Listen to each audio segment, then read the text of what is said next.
हमर जवानी बलोहकल काहेला तोहरा के महकल अपन धन के छोड़ी के बार तू कवन ला बहकल अरे सुना हो हमर जवानी बलोहकल काहेला तोहरा के महकल अपन धन के छोड़ी के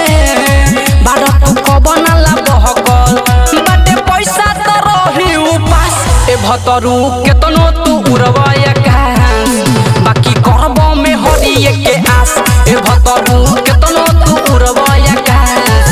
बाकी करब में हरिए के आस बाकी करब में हरिए के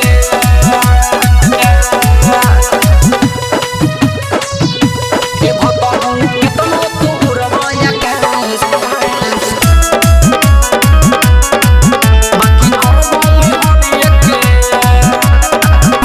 रात भर जड़े हमर सौसे जवानी हो कवना के झड़ल जाके देहिया के पानी हो रात भर जड़े हमर सौसे जवानी हो कवना के झड़ल ये पिया देहिया से पानी हो हमर मनवा के कइला ए भतरू केतनो तू उड़वाया आकाश बाकी करब में हरिए के आस ए भतरू केतनो तू उड़वाया आकाश बाकी करब में हरिए के आस ए भतरू सहर्ष रिकॉर्डिंग स्टूडियो भूतही चौक सीतामढ़ी कवन महाजा ले लह तू सौ तीन न जाई के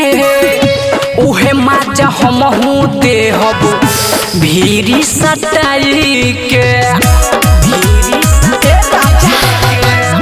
कवन महाजा ले लो ये राजा सौ तीन न जाई के उहे माजा हमहू देहब भीरी सटाई के राइटर नितेश राजू रह खास ए भतरू